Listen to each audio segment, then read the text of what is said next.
Hey, what's up? We're doing car stuff. Wet car stuff.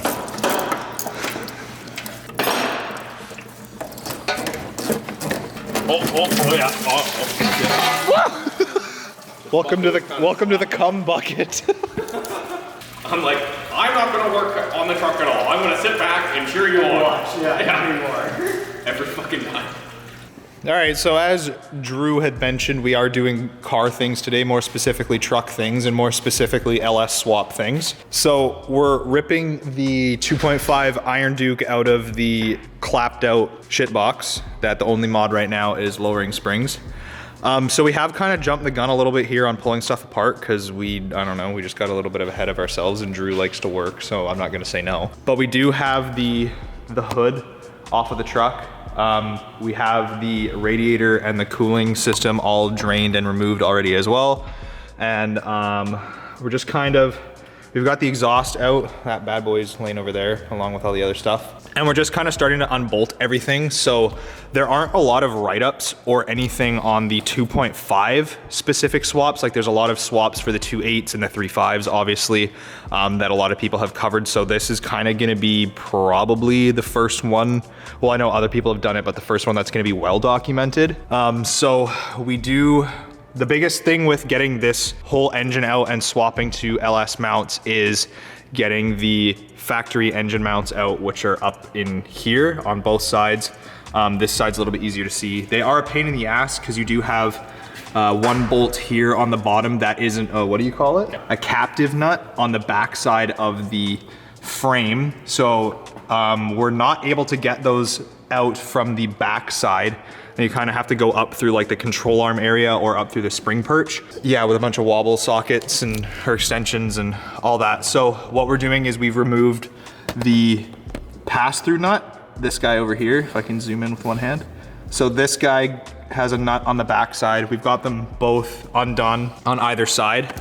And what we're gonna do once we're ready to pull the engine out is get some weight off of it, take those bolts out of either side, and then that should release the mounts off of the perches at least, so that we don't have really the motor mounts to screw around with. I know getting the nuts in on and I don't know where they are, the new LS mounts that are gonna go on this engine is gonna be a pain in the butt. We will cross that bridge when we come to it, and we'll kind of show you guys how we're gonna do that. But now that we have kind of all of this stuff out here, or out of here up in the front of the engine, we're working on the trans now. We have drained the oil, we have drained the trans fluid, and we're now gonna pull the trans mount out, and we're gonna probably undo the whole cross brace here just to kind of make it a little bit easy, because we do have to battle getting the shifter out because this is a manual. And then obviously the clutch slave cylinder input shaft speed sensor is out. And then I'm not sure what that sensor is, but that's all disconnected.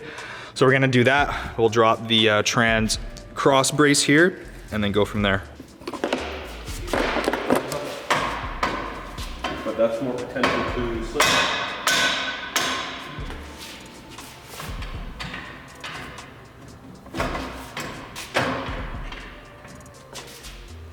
Didn't even fall. Is this you? I got it. Nice. Gonna leak out of that thing.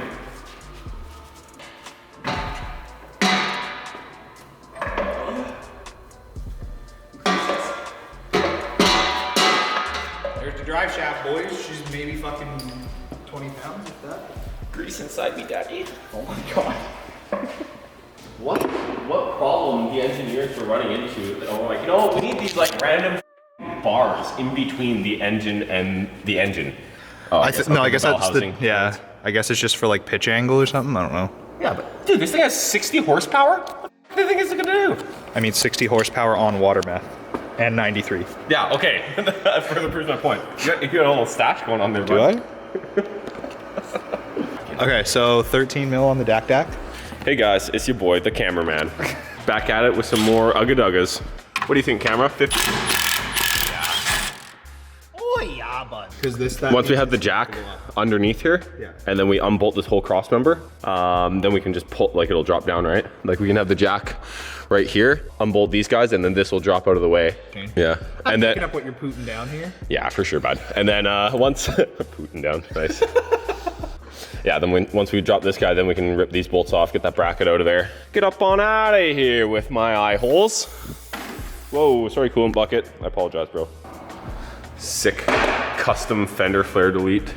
Yeah, it's called rust. Yeah, for sure. Nice. Sorry you had to see that, YouTube.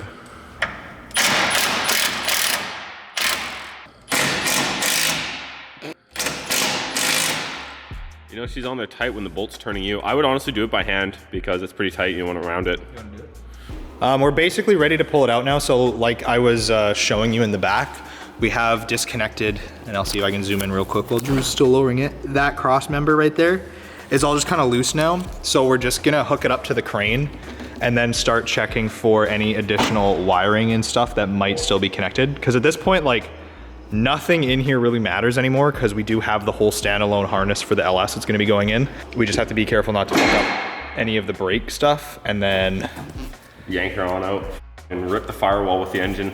Yeah. That's still connected. We gotta get the tranny or the floor jack underneath the cross member as well, because as soon as you undo those bolts, tranny's gonna want to hit yeah, it's gonna fall. So okay, so I'm thinking the best place to hook up the frame is probably the airbox. the airbox. Yeah, like right here. Yeah. Actually, I've heard that these blue wires that go to the spark plugs are pretty strong too. Yep. They're made by NGK. They should be pretty reliable. Yeah.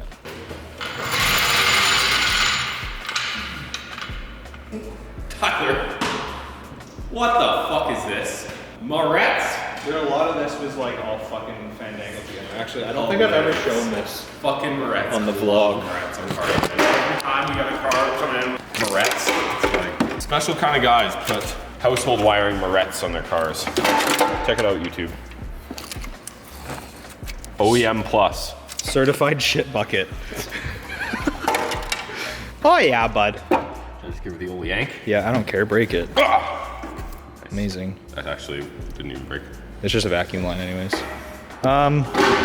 Yeah, I mean, all of this Moretz shit can probably just be cut too. Like, that's not connected to fucking anything. Still unhook her. Throttle. Some more wiring and yeah, throttle. That's so weird. It's on like a double. yeah, I know. I've never seen that before. It's just because I guess to go from horizontal, I don't know. Okay, I guess so, but like, why not just have a fucking, like, why not just make the cable go that way? GM logic. I bet on the S10 it's just one straight cable, but because it's a GMC, they just decided they were just gonna like, yeah, we're gonna add that additional part. Oh, what's this component that has been capped off with a screw? Yeah, I saw that. Interesting.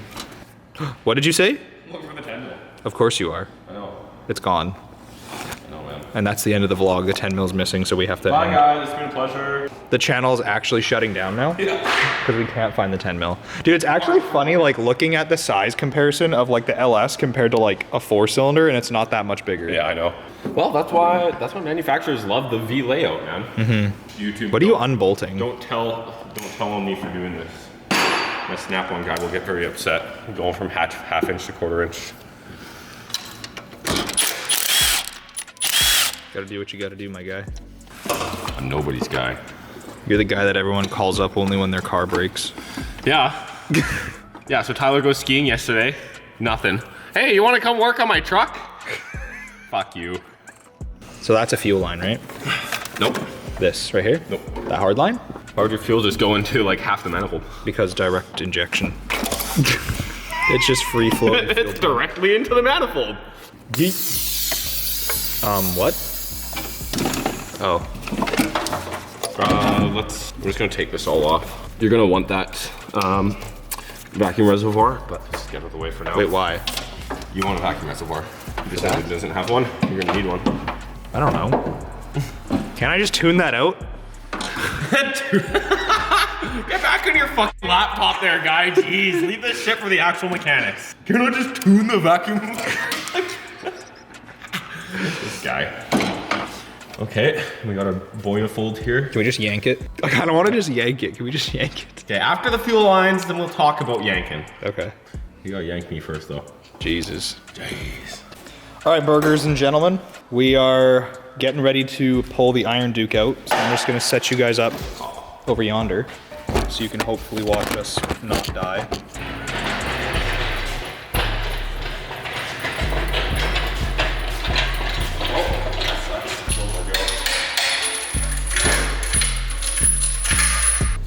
You know what they say?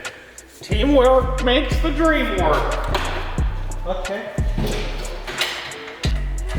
feel like actually pulling it up. Oh, there we go. More. There we go. Give her the beans. Okay, good. So let's grab that 4 jack. Okay, it's already under there. And we'll look at these. Yes, Papa? Oh yeah. Oh yeah, buddy.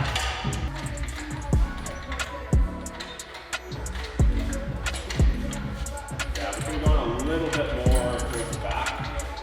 Maybe.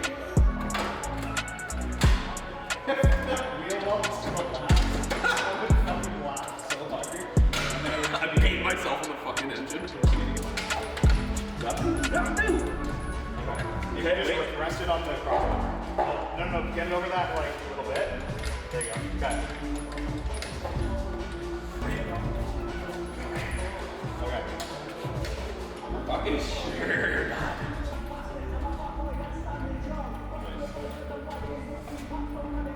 All right, so we've got the all reliable 2.5 Iron Duke out of the Sonoma. Gave it a little bit of a pressure wash. As you can see, there are some clean parts in the engine bay for once in its life.